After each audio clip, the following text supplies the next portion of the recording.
কোটা আন্দোলনের নামে মুক্তিযোদ্ধা পরিবারগুলোকে উপহাস করা হচ্ছে। মুক্তিযোদ্ধা পরিবারগুলোকে রাষ্ট্রীয় সুযোগ সুবিধা থেকে বঞ্চিত করতে উদ্দেশ্যপ্রণোদিতভাবে টার্গেট করা হচ্ছে। আদালতের রায়ের পরও সরকারি চাকরির ক্ষেত্রে কোটা বাতিলে আন্দোলনের মাধ্যমে এটি করা হচ্ছে বলে মন্তব্য করেছে মুক্তিযোদ্ধাদের সন্তান ও প্রজন্ম। কেন্দ্রীয় কমান্ড কাউন্সিল নামের একটি সংগঠন আন্দোলনের নামে মুক্তিযোদ্ধা পরিবারগুলোকে নিয়ে সামাজিক যোগাযোগ মাধ্যমে ট্রল উপহাস করা হচ্ছে বলেও বলেন তারা। ১২ জুন জাতীয় প্রেসক্লাবের মাওলানা মোহাম্মদ আকরম খাঁ হলে মুক্তিযোদ্ধা কোটা পুনর্বহাল, অপচার ও বাস্তবতা বিষয়ে আয়োজিত সংবাদ সম্মেলনে এসব কথা বলা হয়। সংবাদ সম্মেলনের আয়োজন করে মুক্তিযোদ্ধাদের সন্তান ও প্রজন্ম, কেন্দ্রীয় কমান্ড কাউন্সিল। সংবাদ সম্মেলনে লিখিত বক্তব্য পাঠ করেন মুক্তিযোদ্ধাদের সন্তান ও প্রজন্ম। কেন্দ্রীয় কমান্ড কাউন্সিলের সভাপতি ও কোটার পক্ষে রিটকারী ওহিদুল ইসলাম তুষার। এদেশে নানা বৈষম্যর কারণে মুক্তিযুদ্ধ হয়েছিল। তবে এখন সরকারি চাকরির নিয়োগে এমন ব্যবস্থা করা হয়েছে যে যারা মুক্তিযুদ্ধ করেছে তাদের প্রজন্মের জন্য শুধু চতুর্থ শ্রেণীর চাকরি দিতে কোটা ব্যবস্থা রাখা হয়েছে। মুক্তিযোদ্ধার সন্তানদের চতুর্থ শ্রেণীর কর্মচারী হিসেবে চাকরি দিতে চাচ্ছে একটি গোষ্ঠী। মুক্তিযোদ্ধা সন্তানদের প্রথম শ্রেণীর কর্মচারী হিসেবে দেখতে চায় না সেই গোষ্ঠী। কোটা আন্দোলনের পর যখন কোটা ব্যবস্থা বন্ধ নিয়ে আদালতে রায় দেওয়া হয়েছিল, তখন আমরা আমাদের পক্ষ থেকেও আদালতে যাওয়া হয়। যারা কোটার বিপক্ষে ছিলেন সেটা ছিল তাদের আন্দোলন, এখানে আমাদের কোনো আপত্তি নেই। কিন্তু কোটার পক্ষে আমরা দাবি নিয়ে আদালতে যাই। আদালত আমাদের বিষয়েও রায় দিয়েছে। কিন্তু তারপরও যারা এই কোটার জন্য আদালতের রায়ের পরও আন্দোলন করছে তারা আদালতের রায়ের প্রতি অবমাননা করছে। রায় হওয়ার পরও কেন আন্দোলন হবে? এখানে সুপরিকল্পিতভাবে মুক্তিযোদ্ধাদের সন্তানদের পেছনে একটি গোষ্ঠী কাজ করছে। কোটা প্রথা কখনই বৈষম্যময় নয়।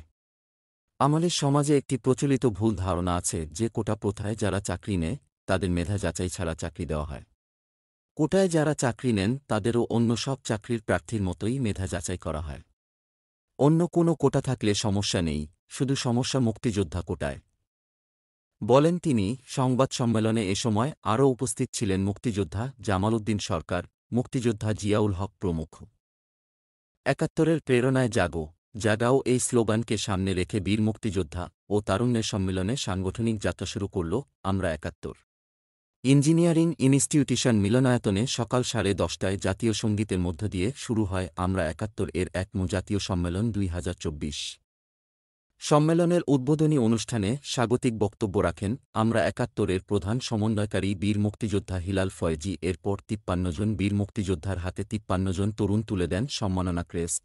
অন্যদিকে মুক্তিযোদ্ধারা ৫৩ জন তরুণের হাতে ক্রেস্ট ও জাতীয় পতাকা তুলে দিয়ে দেশ গড়ার মহান দায়িত্ব অর্পণ করেন। সংগঠনের কেন্দ্রীয় সমন্বয়ক মৃণাল সরকারের সঞ্চালনায় আমরা ৭১-এর চেয়ারপারসন বীর মুক্তিযোদ্ধা মাহবুব জামানের সভাপতিত্বে সম্মেলনে বক্তব্য রাখেন তরুণ প্রজন্মের উজ্জ্বল প্রতিনিধি শহীদ সাংবাদিক সিরাজ উদ্দিন হোসেনের পুত্র জাহিদ রেজা নূর, অণুজীব বিজ্ঞানী সেজুতি সাহা, এভারেস্ট বিজয়ী নিশাত মজুমদার, অ্যান্টার্কটিকা বিজয়ী মহুয়া রৌফ, আয়রনম্যান ইমতিয়াজ এলাহিল ও নৃত্যশিল্পী পূজা সেনগুপ্ত।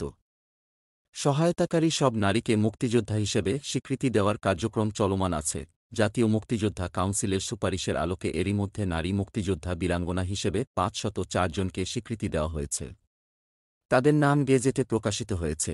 সরকার দলীয় এমপি সৈয়দা জাকিয়া নূরের প্রশ্নের জবাবে আ.ক.ম মোজাম্মেল হক বলেন, বীর মুক্তিযোদ্ধা যাদের নাম MIS এবং সমন্বিত তালিকায় রয়েছে তাদের অনুকূলে মুক্তিযুদ্ধ বিষয়ক মন্ত্রণালয় থেকে ১,৯৩,৭৮০টি ডিজিটাল সনদ এবং জীবিত বীর মুক্তিযোদ্ধাদের জন্য জাতীয় মুক্তিযোদ্ধা কাউন্সিলের সুপারিশে ৫০৪ জনকে নারী মুক্তিযোদ্ধা বীরাঙ্গনা হিসেবে স্বীকৃতি দেওয়া হয়েছে বলে জাতীয় সংসদে জানিয়েছেন মুক্তিযুদ্ধ বিষয়ক মন্ত্রী আ.ক.ম মোজাম্মেল হক। বৃহস্পতিবার ১৩ জুন জাতীয় সংসদে প্রশ্নোত্তরে স্বতন্ত্র এমপি শামীম শাহনেওয়াজের প্রশ্নের জবাবে মন্ত্রী এসব কথা জানান। স্পিকার শিরিন শারমিন চৌধুরীর সভাপতিত্বে প্রশ্নোত্তর টেবিলে উত্থাপন করা হয়। স্বতন্ত্র এমপি শামীম শাহনেওয়াজের প্রশ্নের জবাবে মুক্তিযুদ্ধ বিষয়ক মন্ত্রী আ.ক.ম মোজাম্মেল হক বলেন, যুদ্ধ চলাকালীন মুক্তিযুদ্ধের ১,৮০৫টি স্মার্ট আইডি কার্ড বিতরণ করা হয়েছে। তাদের মধ্যে প্রবাসে অবস্থানকারী বীর মুক্তিযোদ্ধাও রয়েছেন। তবে MIS ও সমন্বিত তালিকায় যে সব বীর মুক্তিযোদ্ধার নাম রয়েছে কিন্তু অদ্যাবধি ডিজিটাল সনদ ও স্মার্ট আইডি কার্ড পাননি, তাদের অনুকূলে ডিজিটাল সনদ ও স্মার্ট আইডি কার্ড প্রস্তুত ও প্রদানের কার্যক্রম চলমান আছে। জয়পুরহাটের আক্কেলপুরে মুক্তিযুদ্ধে অংশ না নিয়েও জাতীয় মুক্তিযোদ্ধা কাউন্সিল থেকে মুক্তিযোদ্ধা হিসেবে গেজেটভুক্ত হয়েছেন আমির উদ্দিন। সোমবার তার গেজেট বাতিলের দাবিতে প্রতিবাদ সমাবেশ ও সংবাদ সম্মেলন করেছেন রায়কালী ইউনিয়ন মুক্তিযোদ্ধা সংসদের সদস্যরা। এ সময় উপস্থিত ছিলেন জেলা ইউনিট কমান্ডার মুক্তিযোদ্ধা আমজাদ হোসেন, উপজেলা কমান্ডার নবিবুর রহমান, রেলওয়ে মুক্তিযোদ্ধা সংসদের ইউনিট কমান্ডার আব্দুল বারী, যুদ্ধকালীন কমান্ডার আজাদ আসাদুজ্জামান প্রমুখ। সংবাদ সম্মেলন শেষে রায়কালী ইউনিয়ন মুক্তিযোদ্ধা সংসদ কার্যালয়ের সামনে প্রতিবাদ সমাবেশ করা হয়। লিখিত বক্তব্যে রায়কালী ইউনিয়নের মুক্তিযোদ্ধা কমান্ডার শামসুল আজম বলেন, ইউনিয়ন পরিষদের সদস্য আমির উদ্দিন মুক্তিযুদ্ধে অংশ নেননি। তিনি দেশের অভ্যন্তরে বা ভারতের কোথাও প্রশিক্ষণ নেননি। 2017 সালে উপজেলা মুক্তিযোদ্ধা যাচাই-বাছাই কমিটিতে তার বিরুদ্ধে অভিযোগ করা হয়।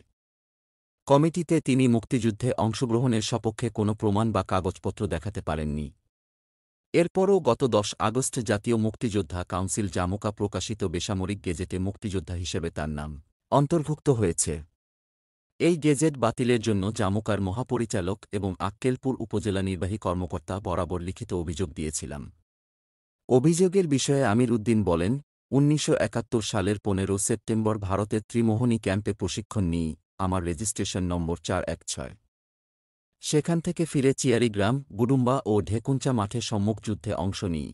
এসবের প্রমাণ আমার কাছে আছে। সনদ দেখতে চাইলে তিনি বলেন, আমি এখন ইউনিয়ন পরিষদে আছি, সনদ বাড়িতে আছে, আপনাকে পড়ে দেখাব। উপজেলা মুক্তিযোদ্ধা কমান্ডার নবিবুর রহমান বলেন, সালে আমির উদ্দিন কোথাও যুদ্ধ করেননি। তিনি সরকারি সুবিধা নেওয়ার জন্য অনৈতিকভাবে মুক্তিযোদ্ধা হিসেবে তালিকাভুক্ত হয়েছেন। আমরা এর প্রতিবাদ করেছি। মুক্তিযোদ্ধা পরিবারগুলোকে রাষ্ট্রীয় সুযোগ সুবিধা থেকে বঞ্চিত করার জন্যই আদালতের রায়ের পরও সরকারি চাকরির ক্ষেত্রে কোটা বাতিল করার আন্দোলন করা হচ্ছে।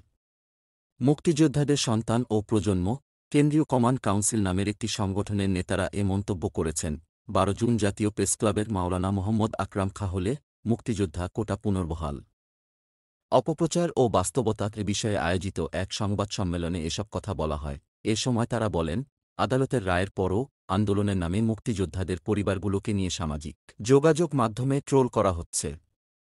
সংবাদ সম্মেলনে লিখিত বক্তব্য পাঠ করেন মুক্তিযোদ্ধাদের সন্তান ও প্রজন্ম কেন্দ্রীয় কমান্ড কাউন্সিলের সভাপতি ও কোটার পক্ষে রিটকারী ওহিদুল ইসলাম তুষার। তিনি বলেন, এদেশে নানা বৈষম্যের কারণে মুক্তিযুদ্ধ হয়েছিল। তবে এখন সরকারি চাকরি নিয়োগে এমন ব্যবস্থা করা হয়েছে, যেখানে যারা মুক্তিযুদ্ধ করেছেন তাদের প্রজন্মের জন্য শুধুমাত্র চতুর্থ শ্রেণীর চাকরি দেওয়ার কোটা ব্যবস্থা রাখা হয়েছে। এই মুক্তিযোদ্ধা সন্তানদের প্রথম শ্রেণীর কর্মচারী হিসেবে দেখতে চায় না একটি গোষ্ঠী। লিখিত বক্তব্যে তিনি বলেন, আদালতের রায়ের পর 2018 সালে 4 অক্টোবর নবম 13তম গ্রেড এবং 2020 সালে প্রথম অষ্টম গ্রেডে কোটা বাতিল করে পরিপত্র জারি করে জনপ্রশাসন মন্ত্রণালয়। তখন মিডিয়ায় প্রচার করা হয় শুধু প্রথম ও দ্বিতীয় শ্রেণীর পদে কোটা বাতিল করা হয়েছে। কিন্তু পরিপত্রে দেখা গেল প্রথম, দ্বিতীয় এবং তৃতীয় শ্রেণীর 3টি গ্রেড 11, 12, 13তম পর্যন্ত বাতিল করা হয়েছে। তিনি বলেন, যারা কোটার বিপক্ষে ছিলেন সেটা ছিল তাদের আন্দোলন, এখানে আমাদের কোনো আপত্তি নেই। কিন্তু কোটার পক্ষে আদালত আমাদের দাবির বিষয়েও যখন রায় দিয়েছেন, সেই রায়ের বিরুদ্ধে আন্দোলন করে আদালতের রায়ের প্রতি অবমাননা করা হচ্ছে। এ সময় মুক্তিযোদ্ধা জামাল উদ্দিন সরকার ও মুক্তিযোদ্ধা জিয়াউল হক উপস্থিত ছিলেন। সিরাজগঞ্জে মুক্তিযোদ্ধা কোটা পুনর্বহালের দাবিতে মানববন্ধন করেছে বীর মুক্তিযোদ্ধারা। জেলা প্রশাসক মীর মোহাম্মদ মাহবুবুর রহমানের মাধ্যমে প্রধানমন্ত্রীর দপ্তরে স্মারকলিপি প্রদান করা হয়। 12 জুন সকালে সিরাজগঞ্জ জেলা প্রশাসনের কার্যালয় চত্বরে মুক্তিযোদ্ধা সংসদ ঘাতক দালাল নির্মূল কমিটি আয়োজিত এই মানববন্ধন হয়। মানববন্ধনে মুক্তিযোদ্ধা কোটা পুনর্বহাল করে হাইকোর্টের রায় কার্যকর করার দাবিতে মানববন্ধনে বীর মুক্তিযোদ্ধা তাদের পোষ্যসহ স্বাধীনতার পক্ষে শক্তি অংশগ্রহণ করে। জেলা আওয়ামী লীগের সহসভাপতি বীর মুক্তিযোদ্ধা ফিরোজ ভূঁইয়ার সভাপতিত্বে বক্তব্য দেন প্রধান অতিথি জেলা দলীয় সভাপতি বীর মুক্তিযোদ্ধা KM হোসেন আলী হাসান, সাধারণ সম্পাদক আব্দুস সামাদ তালুকদার, ইসমাইল হোসেন, BMA সভাপতি বীর মুক্তিযোদ্ধা জহুরুল হক রাজা, বীর মুক্তিযোদ্ধা ইশাহাক আলী, বীর মুক্তিযোদ্ধা ফজলুর রহমান ফজলু, বীর মুক্তিযোদ্ধা শাহাদত হোসেন ফিরোজী প্রমুখ। মুক্তিযোদ্ধা হিসেবে তালিকাভুক্তির জন্য সারা দেশ থেকে অনলাইনে এবং সরাসরি মোট 1,42,950টি আবেদন জমা পড়েছে। এদের মধ্য থেকে যাচাই বাছাইয়ের জন্য 470টি কমিটি গঠন করা হয়েছে বলে জানিয়েছে সংশ্লিষ্ট মন্ত্রণালয়। রবিবার জাতীয় সংসদ ভবনে অনুষ্ঠিত মুক্তিযুদ্ধ বিষয়ক মন্ত্রণালয় সম্পর্কিত সংসদীয় স্থায়ী কমিটির ২০তম বৈঠকে এ তথ্য জানানো হয়। কমিটির সভাপতি বি তাজুল ইসলামের সভাপতিত্বে বৈঠকে কমিটির সদস্য মুক্তিযুদ্ধ বিষয়ক মন্ত্রী ম মোজাম্মেল হক, ইকবালুর রহিম ও কামরুল লায়লা জলি অংশ নেন। প্রসঙ্গত, বর্তমান সরকার মুক্তিযোদ্ধাদের ষষ্ঠ তালিকার কাজ শুরু করেছে। এসব আবেদন যাচাই বাছাই করতে ৪৭০টি গঠন করা হয়। কিন্তু এখন পর্যন্ত তালিকা চূড়ান্ত না হলেও এ মুহূর্তে গেজেটভুক্ত মুক্তিযোদ্ধার সংখ্যা ২,৩১,৩৮৫।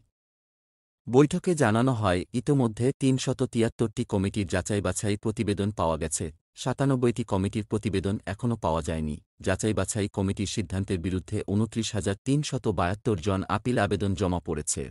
যথাযথভাবে পরীক্ষা-নিরীক্ষা করা হলে কোনো ভুয়া মুক্তিযোদ্ধা অন্তর্ভুক্তির সম্ভাবনা থাকবে না বা কোনো প্রকৃত মুক্তিযোদ্ধা বাদ পড়বে না। বৈঠকে ঢাকাস্থ সেগুনবাগিচায় অবস্থিত মুক্তিযোদ্ধা সংসদকে লিজ প্রদানকৃত সম্পত্তির লিজের মেয়াদ শেষ হওয়ায় এবং মুক্তিযোদ্ধা সংসদ ওই জমির সদ্ব্যবহার করতে ব্যর্থ হওয়ায় উক্ত সম্পত্তি মুক্তিযোদ্ধা কল্যাণ ট্রাস্টকে দীর্ঘমেয়াদী চুক্তিতে দেয়া যায় কিনা তা খতিয়ে দেখার সুপারিশ করা হয়। মুক্তিযোদ্ধা ট্রাস্টি বোর্ডের চেয়ারম্যান প্রধানমন্ত্রীর সঙ্গে একটি বৈঠক করে বিদ্যমান পুরনো আইন সংশোধনসহ অন্যান্য সমস্যা সমাধানে প্রধানমন্ত্রীর অনুশাসন নিয়ে কাজ করার সুপারিশ করা হয়। বৈঠকে বাংলাদেশের মহান মুক্তিযুদ্ধের স্মৃতি রক্ষার্থে রাশিয়ার আদলে দেশীয় প্রযুক্তি দিয়ে দ্রুত প্যানোরামা ভবন নির্মাণ কাজ শুরু করার পরামর্শ দেয়া হয়। বিশ্ববিদ্যালয় মুক্তিযোদ্ধা সন্তান ও প্রজন্ম কমান্ডের কমিটি নিয়ে অভ্যন্তরীণ কোন্দলে মারধর ও রুম ভাঙচুরের ঘটনা ঘটেছে চট্টগ্রাম বিশ্ববিদ্যালয়ের চবি শাহ আমানত হলে। এ ঘটনায় মুক্তিযোদ্ধা সন্তান ও প্রজন্ম কমান্ডের বিশ্ববিদ্যালয় শাখার সভাপতি মো. রমজান হোসাইনের বিরুদ্ধে কোপানোর অভিযোগ তুলেছেন কমান্ডের দপ্তর সম্পাদক ও শাখা ছাত্রলীগের সাবেক উপদপ্তর সম্পাদক আরাফাত রায়হান। তবে অভিযোগ অস্বীকার করে উল্টো আরাফাতের বিরুদ্ধে মারধর ও রুম ভাঙচুরের অভিযোগ আনেন রমজান। উভয় শাখা ছাত্রলীগের উপগ্রুপ সিএফসির শাহ আমানত হল অংশের নেতা। ৯ জুন দুপুরে বিশ্ববিদ্যালয়ের শাহ আমানত হলে এই ঘটনা ঘটে। হল সূত্রে জানা যায়, দীর্ঘদিন ধরেই মুক্তিযোদ্ধা সন্তান ও প্রজন্ম কমান্ডের বিশ্ববিদ্যালয় শাখার সভাপতি মো. রমজান হোসাইনের বিরুদ্ধে কমিটি না দিয়ে পদ ধরে রাখার অভিযোগ আনছেন আরাফাত। সম্প্রতি মুক্তিযুদ্ধ কোটা ইস্যুতে ব্যাপারটি আরও বেশি আলোচিত হয়। রমজানের সমালোচনা করে ফেসবুকে পোস্টও করেন আরাফাত। এতে ক্ষিপ্ত হয়ে দুপুর ১২টায় আরাফাতের রুমে যান রমজান। রুমে গিয়ে কথা কাটাকাটির এক পর্যায়ে আরাফাতকে ধাক্কা ও থাপ্পড় দেন। এ সময় আরাফাত হাতে আঘাত পান।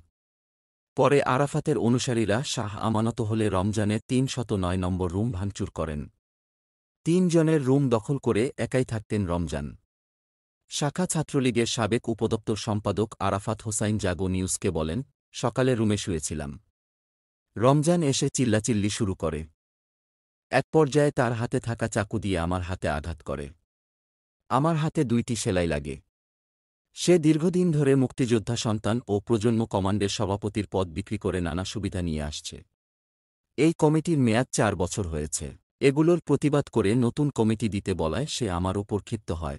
অভিযুক্ত রমজান হোসাইন বলেন, আমি মুক্তিযোদ্ধা সন্তান ও প্রজন্ম কমান্ডের বর্তমান সভাপতি এবং শাখা ছাত্রলীগের সাবেক উপদপ্তর সম্পাদক। মুক্তিযুদ্ধের সপক্ষে আমি সবসময় কাজ করেছি। সাদাফ খান, সিএফসি গ্রুপের নেতা, ভাইয়ের নির্দেশে কিছু বিপদগামী জুনিয়র আমার রুম ভাঙচুর করে এবং আমার বিরুদ্ধে স্ট্যাটাস দিয়ে আমাকে ও মুক্তিযোদ্ধা সন্তান কমান্ডকে বিকৃত করে। তাছাড়া তারা মহান মুক্তিযুদ্ধকে অবমাননা করে। এর প্রতিবাদ করায় আমার রুম ভাঙচুর করে।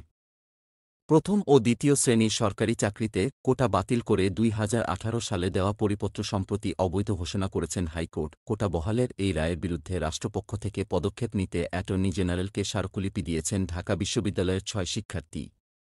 ৯ জুন দুপুরে চাকরিপ্রত্যাশী শিক্ষার্থীদের পক্ষে ওই ৬ শিক্ষার্থী অ্যাটর্নি জেনারেল কার্যালয়ে এই স্মারকলিপি জমা দেন। যদিও কোটা বাতিল করে হাইকোর্টের দেওয়া রায়ের বিরুদ্ধে আপিল বিভাগে আবেদন করেছে রাষ্ট্রপক্ষ। সুপ্রিম কোর্টের আপিল বিভাগের সংশ্লিষ্ট শাখায় এ আবেদন করা হয়েছে বলে সাংবাদিকদের জানান রাষ্ট্রপক্ষের আইনজীবী। এ বিষয়ে আপিল বিভাগের চেম্বার জজ আদালতে শুনানি হওয়ার কথা রয়েছে। অ্যাটর্নি জেনারেলকে দেওয়া স্মারকলিপিতে শিক্ষার্থীরা জানিয়েছেন, আপনি অবগত আছেন, ২০১৮ সালে সারা দেশের শিক্ষার্থীদের গণআন্দোলনের প্রেক্ষিতে সরকারি চাকরি, নবম থেকে ত্রয়োদশ গ্রেড থেকে কোটা পদ্ধতি বিলুপ্ত করা হয়। প্রধানমন্ত্রী শেখ হাসিনা নিজে জাতীয় সংসদে কোটা বিলুপ্তির ঘোষণা দেন। 2018 সালের 4 অক্টোবর জনপ্রশাসন মন্ত্রণালয় থেকে সরকারি চাকরি থেকে কোটা পদ্ধতি বাতিল ও মেধাভিত্তিক নিয়োগের ঘোষণা দিয়ে পরিপত্র জারি করা হয়। এতে বলা হয়, কোটা সংস্কার ছিল শিক্ষার্থী ও চাকরি প্রত্যাশিতদের প্রাণের দাবি। বৈষম্যমুক্ত ও মেধাভিত্তিক বাংলাদেশ নির্মাণে চাকরিতে কোটা পদ্ধতির পুনর্বিবেচনা করে কোটার যৌক্তিক সংস্কার চেয়েছিলেন শিক্ষার্থীরা। সরকার সার্বিক বিবেচনায় নবম থেকে ত্রয়োদশ গ্রেডে কোটার বিলুপ্তিকে সমাধান মনে করেছিল। এ অবস্থায় সংবিধানে উল্লেখিত সুযোগের সমতার বিধান কার্যকর রাখতে সুপ্রিম কোর্টের চেম্বার জজ আদালতে অতি দ্রুত হাইকোর্টের এই আদেশ জাজমেন্টকে স্থগিত স্টে চেয়ে আবেদন করতে যথাযথ পদক্ষেপ নিতে আপনার ভূমিকা প্রত্যাশা করছি। এই রায়ের বিরুদ্ধে সুপ্রিম কোর্টের আপিল বিভাগের আপিল কার্যক্রমে সর্বাত্মক আইনগত প্রস্তুতি গ্রহণ করে এই রায়কে বাতিল করতে রাষ্ট্রপক্ষ উদ্যোগ গ্রহণ করুক। নেত্রকোনার পূর্বদলায় মরহুম বীর মুক্তিযোদ্ধা সানোয়ার হোসেন খানকে নির্ধারিত সময়ের প্রায় 1 ঘণ্টা পরে গার্ড অফ অনার দেওয়া হয়েছে। এতে উপস্থিত মুক্তিযোদ্ধা, মুসল্লি ও পরিবারের লোকজনের মাঝে ক্ষোভ বিরাজ করছে। বুধবার 22 মে উপজেলার ঘাগড়া ইউনিয়নে চরপাড়া গ্রামের ঈদগাহ মাঠে মরহুমকে জানাজা পূর্ব গার্ড অব অনার ও রাষ্ট্রীয় মর্যাদা দিতে গিয়ে এমন ঘটনা ঘটেছে। মরহুম মুক্তিযোদ্ধার স্বজনেরা জানান, বীর মুক্তিযোদ্ধা সানোয়ার হোসেন খান মঙ্গলবার দিবাগত মধ্যরাতে মারা যান। পরে স্থানীয় মুক্তিযোদ্ধা ও উপজেলা মুক্তিযোদ্ধা কমান্ড কাউন্সিলের সাবেক ডেপুটি কমান্ডার মোহাম্মদ আব্দুর রব তালুকদারের মাধ্যমে পূর্বদলা থানার officer in charge OC Mohammad Rashedul ইসলামের সাথে পরামর্শক্রমে দুপুর 2:30টায় জানাজার সময় নির্ধারণ করা হয়। সে অনুযায়ী প্রশাসনের কর্মকর্তা ও মুর্দা সালাম টিম 2:15 পূর্বেই উপস্থিত হয়ে রাষ্ট্রীয় মর্যাদা ও গার্ড অফ অনার দেওয়ার কথা ছিল। জানাজার সময় জানিয়ে এলাকায় মাইকিংয়ের মাধ্যমে প্রচারণাও দেওয়া হয়। সে অনুযায়ী আত্মীয়-স্বজন, বিভিন্ন এলাকা থেকে আগত মুসল্লিরা মরদেহ সামনে নিয়ে জানাজার জন্য অপেক্ষা করছিল। নির্ধারিত সময়ের পূর্বে সহকারী কমিশনার ভূমি নাজনীন আক্তার উপস্থিত হলেও ওসি রাশেদুল ইসলাম ও মুর্দা সালাম টিম না আসায় উপস্থিত মুক্তিযোদ্ধা ও মুসল্লিদের মাঝে ক্ষোভ বাড়তে থাকে। পরে জানাজার পর গার্ড অনার দেওয়া হবে বলে জানাজা পড়ানো শেষ করা হয়। এই জানাজায় উপস্থিত ছিলেন নবনির্বাচিত উপজেলা চেয়ারম্যান এটিএম ফয়জুর সিরাজ জুয়েল। জানাজার পরে মরদেহে প্রশাসনের পক্ষে পুষ্পাঞ্জলির মাধ্যমে শ্রদ্ধা নিবেদন করেন সহকারী কমিশনার ভূমি নাজনীন আক্তার। পরে 3:10 ওসি সাহেব উপস্থিত হলেও মুর্দা টিম উপস্থিত হয়নি। এতে উপস্থিত মুক্তিযোদ্ধারা ক্ষুব্ধ হয়ে ঘটনাস্থল ত্যাগ করে গার্ড অফ অনার অনুষ্ঠান বয়কট করেন। পরে মুক্তিযোদ্ধাদের অনুপস্থিতিতেই 3:17 নেত্রকোনার থেকে আগত মুর্দা টিম গার্ড অনার দিলে মরদেহ দাফন করা হয়। এ বিষয়ে উপজেলা মুক্তিযোদ্ধা কমান্ড কাউন্সিলের সাবেক কমান্ডার বীর মুক্তিযোদ্ধা মোহাম্মদ নিজামুদ্দিন বলেন, মুক্তিযোদ্ধার মরদেহ নিয়ে এমন গাফিলতি করা মুক্তিযোদ্ধাদের অবমাননা করার শামিল। তিনি আরও বলেন, এর আগেও মুক্তিযোদ্ধার চিরবিদায় মুহূর্তে তার মরদেহে গার্ড অনার দিতে গিয়ে পুলিশের গাফিলতি করতে দেখা গেছে। তিনি ঊর্ধ্বতন মহলে এর বিচার চেয়েছেন। মুর্দা সালাম টিমের প্রধান এসআই আবদাল জানান, গাড়ির ত্রুটি ও রাস্তা খারাপ থাকায় নেত্রকোনা থেকে আসতে একটু দেরি হয়েছে। উপজেলা নির্বাহী অফিসার খবিরুল আহসান জানান, আমি নির্বাচন পরবর্তী কাজ নিয়ে ব্যস্ত থাকায় প্রশাসনের পক্ষে সকল কার্য সম্পন্ন করার জন্য সহকারী কমিশনার ভূমি নাজনীন আক্তারকে নির্ধারিত সময়ের পূর্বেই সেখানে উপস্থিত থাকা নিশ্চিত করা হয়েছিল। বীর মুক্তিযোদ্ধার তালিকায় ঢুকে পড়া মিথ্যা তথ্য প্রদানকারী 8,000 ব্যক্তিকে চিহ্নিত করে তাদের নামের গেজেট বাতিল করেছে মুক্তিযুদ্ধ বিষয়ক মন্ত্রণালয়। অভিযোগ, তারা মুক্তিযোদ্ধার তালিকায় নাম অন্তর্ভুক্তির জন্য যেসব তথ্য দিয়েছে তা সম্পূর্ণ মিথ্যা ও ভিত্তিহীন। তালিকা থেকে বাদ পড়া ব্যক্তিরা বছরের পর বছর মাসিক 20,000 টাকা করে সম্মানী ভাতা, 2 ঈদে 10,000 টাকা করে উৎসব বোনাস, 2,000 টাকা করে বৈশাখী ভাতা এবং 5,000 টাকা করে বিজয় দিবসের ভাতা নিয়েছেন। শুধু ভাতা বাবদ 1 মাসে নিয়েছেন 1,60,00,000 টাকা, বছরে নিয়েছেন 19,20,00,000 টাকা। বিপুল পরিমাণ সরকারি এ অর্থ আদায়ে এবার মুক্তিযোদ্ধার মিথ্যা তথ্য দিয়ে তালিকায় ঢুকে পড়া ওই সব ব্যক্তির বিরুদ্ধে মামলা করবে মন্ত্রণালয়। খবর সংশ্লিষ্ট সূত্রের। তবে সংশ্লিষ্ট একাধিক সূত্র জানায়, তালিকায় অন্তর্ভুক্তির আগে উপজেলা কমিটি এবং জাতীয় মুক্তিযোদ্ধা কাউন্সিলের জামুকা সুপারিশ ছিল। ওই 2 জায়গার সুপারিশের পরেই তাদের নামে মুক্তিযোদ্ধা হিসাবে সরকারি গেজেট প্রকাশ করেছে মন্ত্রণালয়। প্রশ্ন হচ্ছে, তারা কিসের ভিত্তিতে সুপারিশ করেছে? ভিত্তিহীন তথ্য যাচাইয়ের দায়িত্ব উপজেলা মুক্তিযোদ্ধা কমান্ডারসহ সংশ্লিষ্ট কমিটির সদস্যদের। আবার উপজেলা কমিটির পাঠানো তথ্য যাচাইয়ের দায়িত্ব জামুকার। যেসব উপজেলা কমান্ডারের সুপারিশে এরা মুক্তিযোদ্ধার তালিকায় ঢুকেছে, সেই কমান্ডারের বিরুদ্ধে কী ব্যবস্থা নেওয়া হবে? জামুকায় যাচাই-বাছাইয়ের সঙ্গে সম্পৃক্তদের বিরুদ্ধে কী ব্যবস্থা নেওয়া হবে তা কিন্তু পরিষ্কার নয়। মুক্তিযুদ্ধ বিষয়ক মন্ত্রণালয়ের সংশ্লিষ্টরা জানান, তালিকায় নাম ঢোকাতে এনআইডি, জাতীয় পরিচয়পত্র সংশোধন করে বয়স জালিয়াতি করা হয়েছে। করেছে বাবা-মায়ের নামের পরিবর্তন। যুদ্ধক্ষেত্রে সহযোদ্ধা হিসাবে যাদের সাক্ষ্য নেওয়া হয়েছে, তারা বিশেষ সুবিধার বিনিময়ে সাক্ষ্য দিয়েছেন। জামুকার সংশ্লিষ্ট সূত্র জানায়, দীর্ঘ প্রায় ৫ বছর ধরে যাচাই-বাছাই শেষে চূড়ান্ত তালিকা থেকে মিথ্যা তথ্য প্রদানকারীদের নাম বাদ দিতে জামুকায় লিখিত প্রতিবেদন পাঠায় জেলা মুক্তিযোদ্ধা কমান্ড। জেলা থেকে প্রাপ্ত তালিকা যাচাই করে মন্ত্রণালয়ে পাঠায় জামুকা। মন্ত্রণালয় জামুকার তালিকা ধরে গেজেট বাতিল করে। বিষয়টি নিয়ে প্রশাসনের বিভিন্ন পর্যায়ে আলোচনা-সমালোচনা চলছে। এ বিষয়ে মুক্তিযুদ্ধ বিষয়ক মন্ত্রী বীর মুক্তিযোদ্ধা আ.ক.ম মোজাম্মেল হক যুগান্তরকে বলেন, যাদের গেজেট বাতিল করা হয়েছে তাদের বিরুদ্ধে মামলা করবে মন্ত্রণালয়। মামলার বিষয়ে ইতোমধ্যে আইনগত মতামতের জন্য বিশেষজ্ঞদের কাছে ফাইল পাঠানো হয়েছে। এ বিষয়ে সাবেক মুক্তিযুদ্ধ বিষয়ক প্রতিমন্ত্রী বীর মুক্তিযোদ্ধা ক্যাপ্টেন এবি তাজুল ইসলাম যুগান্তরকে বলেন, সব সম্ভবের দেশ বাংলাদেশ। তারা জাল-জালিয়াতি করে সনদ নিয়েছেন। সনদ দিয়েছেন কারা? কারা সুপারিশ করেছেন? যখন তাদের মুক্তিযোদ্ধা সনদ দেওয়া হয় এবং সম্মানী ভাতা পাওয়ার ব্যবস্থা করা হয়েছে, তখন কি কোনো যাচাই-বাছাই করা হয়নি? যারা যাচাই-বাছাই করেছেন তাদের কি কোনো দায় নেই? তিনি আরও বলেন, উপজেলা পর্যায়ে কমান্ডাররা বিভিন্ন কারণে পক্ষপাতিত্ব করেন। অনেকে জাল কাগজপত্র তৈরি করেন। অনেকে ওইসব কাগজের বৈধতা দেন। এভাবেই সমস্যা সৃষ্টি হয়। জাতির গর্বিত সন্তানদের নামে অসৎ প্রতারকরা ঢুকে পড়ে এবং ফায়দা হাসিল করে। তারপরও বলব, যাদের নামের গেজেট বাতিল করা হয়েছে তাদের কাছ থেকে রাষ্ট্রীয় অর্থ আদায় কঠিন হবে। তারা প্রতিকারের জন্য উচ্চ আদালতে যাবেন এবং আদালত তাদের পক্ষে রায় দিলে তখন নতুন আরেকটি বিকট সৃষ্টি হবে। বিগত জাতীয় সংসদে মুক্তিযুদ্ধ বিষয়ক মন্ত্রণালয় সম্পর্কিত সংসদীয় কমিটির সদস্য কাজী ফিরোজ রশিদ যুগান্তরকে বলেন, বিষয়টি হাস্যকর। একবার তালিকাভুক্ত হয়, আবার বাতিল করা হয়, আবার তালিকাভুক্ত হয়। এ যেন একটা তামাশা। মহান মুক্তিযুদ্ধে বিশেষ অবদান রাখা বীর মুক্তিযোদ্ধাদের নিয়ে ছেলেখেলা হচ্ছে। এখন যে তথ্যের ভিত্তিতে ৮,০০০ লোককে মুক্তিযোদ্ধার তালিকা থেকে বাদ দেওয়া হল, সেই তথ্যই যে সঠিক তার গ্যারান্টি কি? পরবর্তীতে বিষয়টি নিয়ে যে কোনো প্রশ্ন উঠবে নাই নিশ্চয়তাকে দেবেন। আর সম্মানী ভাতার টাকা আদায় করতে পারবে বলে মনে করছেন না কাজী ফিরোজ রশিদ। মন্ত্রণালয়ের আইন অনুবিভাগের অতিরিক্ত সচিব শাহানা সারমিন যুগান্তরকে বলেন, গেজেট বাতিল করা মানে হল বীর মুক্তিযোদ্ধা হিসাবে স্বীকৃতি বাতিল করা। এখন কেউ যদি মিথ্যা তথ্যের ভিত্তিতে সরকারি অর্থ গ্রহণ করে থাকলে তার বিরুদ্ধে আইনগত ব্যবস্থা নেওয়ার সুযোগ আইনে রয়েছে।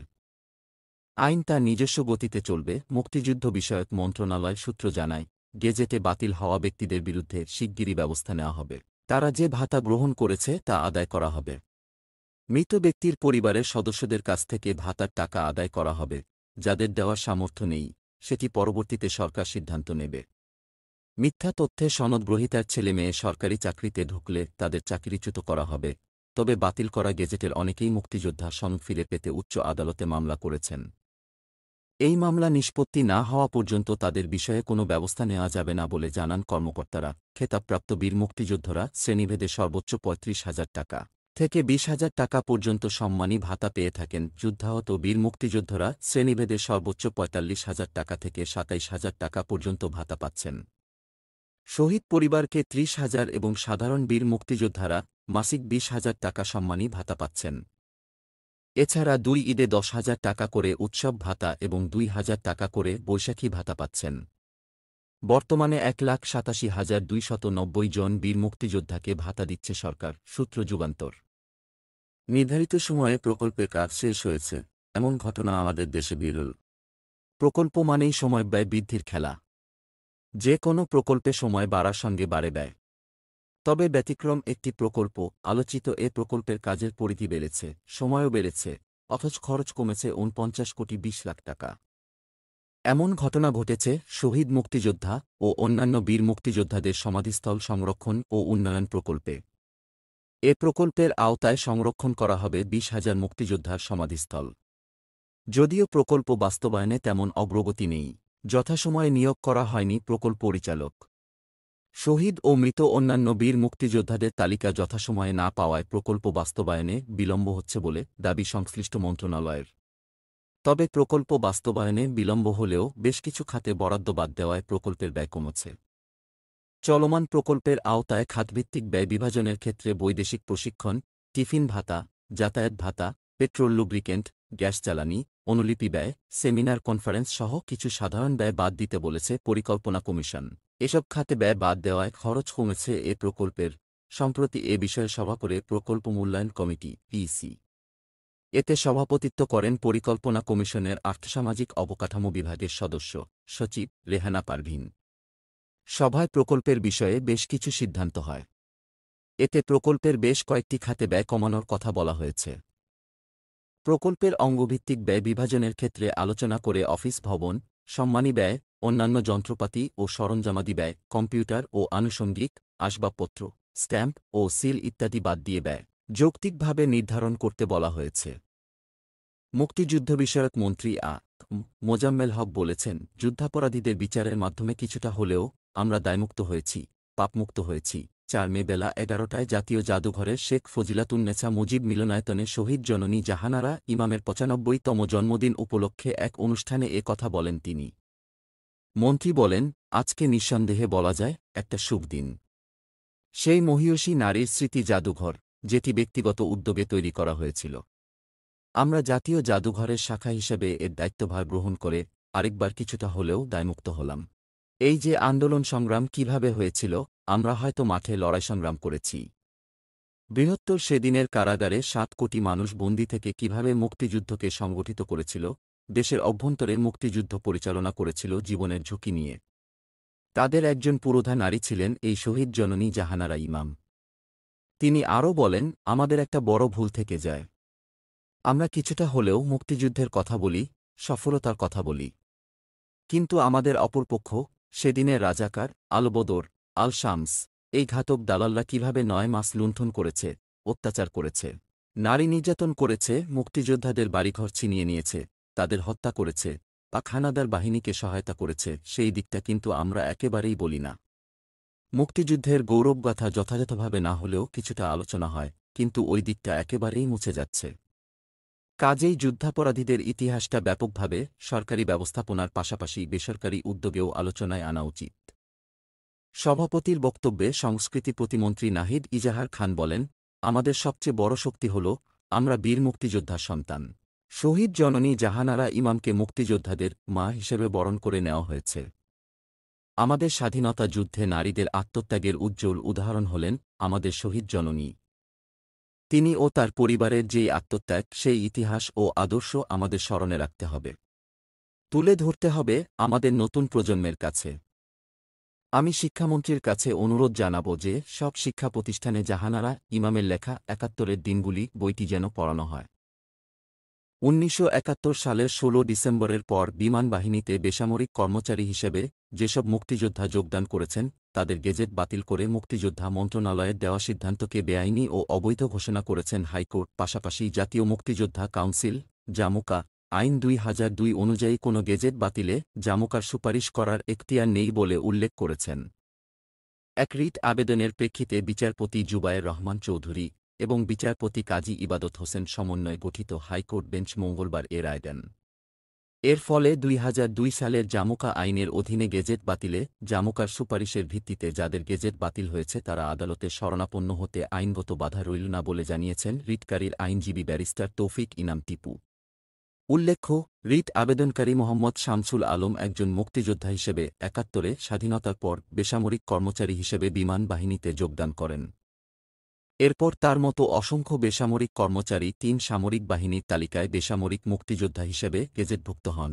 কিন্তু ২০১৯ সালের ১০ ডিসেম্বর জামুকার ৬১তম সভায় ১৬ ডিসেম্বর ১৯৭১-এর পরে সামরিক বাহিনীতে যোগদানকৃত মুক্তিযোদ্ধাদের গেজেট বাতিলের সুপারিশ করা হয়। ওই সুপারিশের ভিত্তিতে মুক্তিযোদ্ধা বিষয়ক মন্ত্রণালয় রিট আবেদনকারীসহ বিমান বাহিনীর ৪৭ জন বেসামরিক কর্মকর্তা মুক্তিযোদ্ধার গেজেট বাতিল ও সম্মানী ভাতা স্থগিত করে। ওই সুপারিশের প্রেক্ষিতে ২০২০ সালের ৭ জুন মুক্তিযোদ্ধা মন্ত্রণালয় থেকে এ সংক্রান্ত প্রজ্ঞাপনও জারি করা হয়। ওই সিদ্ধান্ত চ্যালেঞ্জ করে রিট আবেদনকারী মোহাম্মদ শামসুল আলম ২০২০ সালের আগস্ট মাসে হাইকোর্টে রিট আবেদনটি দায়ের করেন। মঙ্গলবার যা চূড়ান্ত রায় হল। রিটকারীর আইনজীবী ব্যারিস্টার তৌফিক ইনাম টিপু সমকালকে বলেন, হাইকোর্ট রায় বলেছেন, জাতীয় মুক্তিযোদ্ধা কাউন্সিল আইন ২০০২ অনুযায়ী জামুকার কোনো গেজেট বাতিল বা সুপারিশের এখতিয়ার নেই। রিট আবেদনকারীসহ অন্যান্যদের গেজেট বাতিল করা সম্পূর্ণ বেআইনি। তবে জাতীয় মুক্তিযোদ্ধা কাউন্সিল ২০২২ সালের নতুন আইন অনুযায়ী জামুকা গেজেট বাতিলের সুপারিশ করতে পারবে। কিন্তু এক্ষেত্রে পৃথক তদন্তে অমুক্তিযোদ্ধা প্রমাণিত হতে হবে।